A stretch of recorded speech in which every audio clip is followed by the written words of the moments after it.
Hello, this is Ms. DB. In this video, we are going to review how to get started on the Describing Patterns assignment in your Week 1 folder.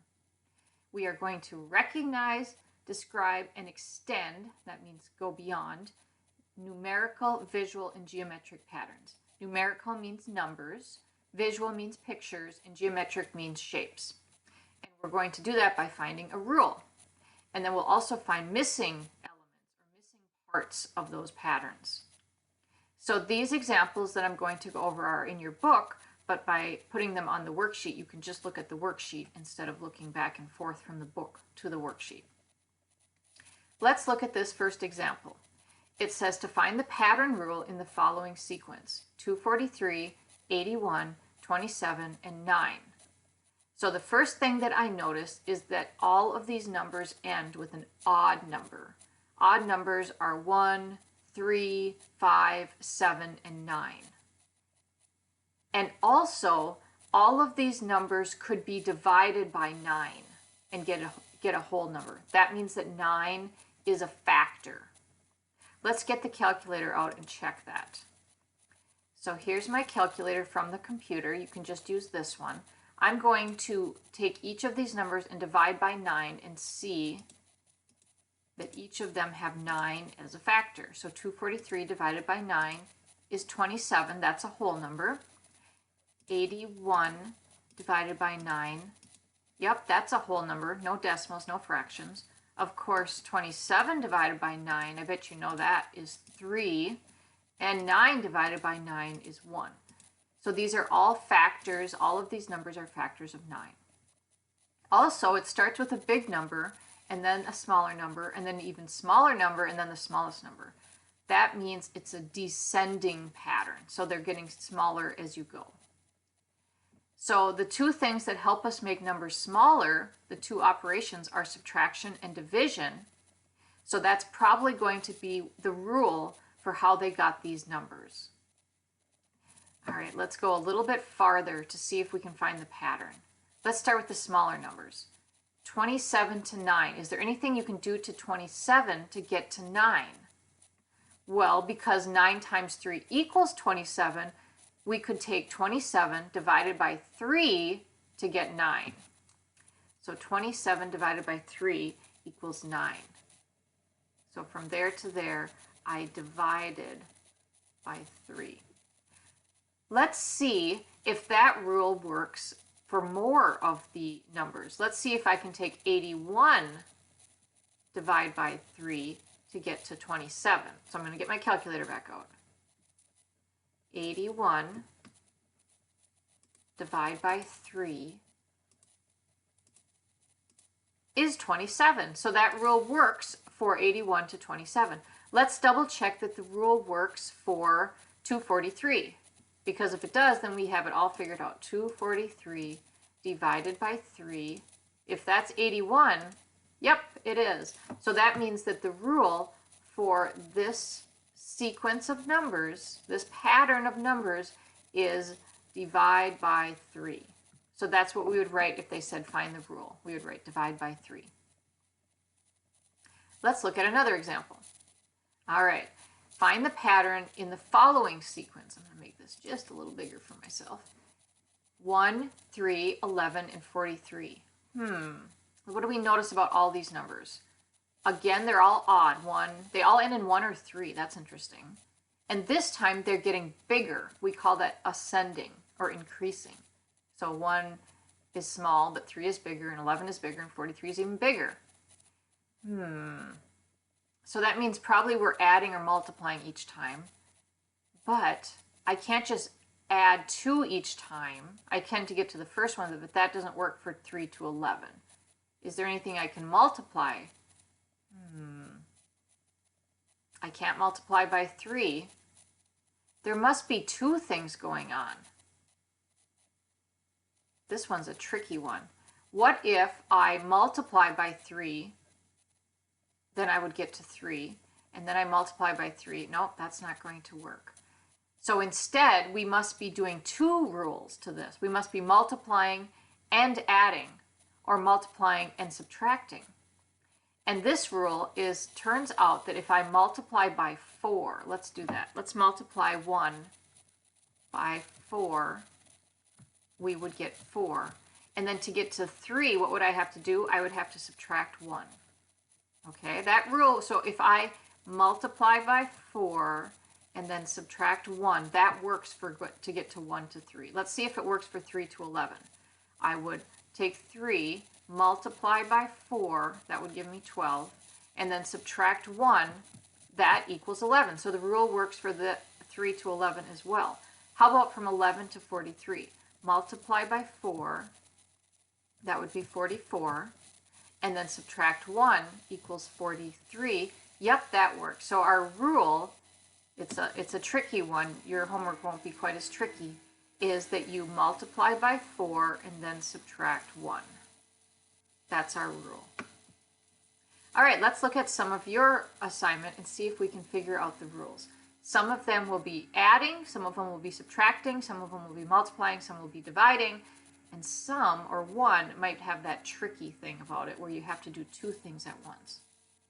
So in number 1, we have to go from 1 to 6, 6 to 11, and 11 to 16. I see that it's increasing or ascending, so it gets bigger each time. So see if there is a number that you can add each to 1 to get 6 and add to 6 to get 11. If it's the same for each one, then that's your rule. And this one will be adding something. I'll give you that hint. All right, let's look at the next one. Number 2, 95 to 80 to 65 to 50. They're getting smaller. They're getting smaller by the same amount each time. So this is going to be subtracting a number. So your job is to figure out what they're subtracting each time and finish that up. Now number 3 looks like a trickier one. Oh, nope, it's not. Okay, so it's going from 3 to 10, then from 10 to 17, and from 17 to 24. So it's going up. So is it adding or is it subtracting? And then you have to find by how much. So I'm going to let you finish that one on your own. The next one is going down a lot. 256 to 64 decreased a lot. 64 to 16, and then 16 to 4. So for this one, get your calculator out and see if maybe there's a division that you could do. Let's start with the smaller ones. If I have 16 and I need to get to 4, I could subtract 12. But if I took 64 minus 12, that's not going to give me 16. Nope. So it's not subtract 12. It must be divide by something. So figure out what number you could divide each of these by to get to the next one. So 256 divided by something. 64 divided by something. And it has to be the same number. And that will give you that rule. Okay, here's the tricky one. Number 5. We have to go from 3 to 11, 11 to 43, 43 to 171. This sounds familiar. I'm going to look back at that example that we already worked on. Our rule was 1, 3, 11, 43. 3, 11, 43, 171. It looks like the same pattern, just not starting at 1, starting at 3, and going a little farther. I think this is going to be the same rule that we already talked about, where you're going to multiply by a number and then subtract a number. So you can rewind the video a little bit and look to see how we got that and see if that same rule will work for number 5. Don't forget to write the rule for number 3 because I didn't start it for you. All right, extend the numerical pattern means figure out the pattern, the rule, and then keep going. So here's an example. Find the next term in the following pattern. 3, 6, 9, 12. Our job is to figure out the rule and then add or multiply or subtract or divide to the last number to get the next one. So in this one, maybe you've already noticed that they're all increasing by 3. So I'm adding 3 each time. So to get to the next number, I have to add 3 more, and that would be 15. So you're going to do that in these next few problems, 6, 7, and 8. You're going to try to figure out the rule to find the next one. So in number 6, the rule is going to be to add something. and you'll have to figure out that what you're at and then do that 2 more times to get the next 2 numbers. In number 7, this is a little bit trickier. You're going to have to multiply by something and add something. So we're going to multiply, this is for number 7, we're going to multiply by, let's see, to get from 3 to 10, and then I'm going to add another number. So I could multiply by 3, and then I could add 1, because 3 times 3 is 9, 9 plus 1 is 10. Does that work for the next one? 10 times 3 is 30, plus 1 is 31. So you have to, that's the rule for number 7, so now you have to multiply this one, times it by 3, and then add 1. And whatever you get here, then you multiply by 3, add 1 to get to the last number. And the last one, number 8, is you're going to divide each of these by a number. And you'll be dividing by the same number each time. And then you'll just keep dividing to find the next 2 numbers. All right, there's a little bit more in this worksheet, but I don't want my video to get too long. The next section, you're going to describe a visual pattern. So there's 2 examples where you're going to try to figure out the rule for the pictures or the shapes. There's 3 examples for you to look at if you want to. And then you're going to try to figure out what the rule is for 10 and 11. And you can either draw the next shape if you're doing this on your own paper, or you can just say it'll be a square or a triangle or a circle. And on this one, you can figure, these moved around a little bit. You can figure out if the rule will be a diamond shape or a square, diamond shape or a square. And then on this one, you can tell me how many boxes there'll be or what it would look like.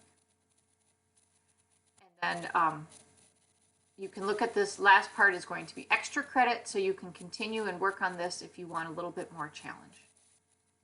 All right, thank you very much and have a wonderful day.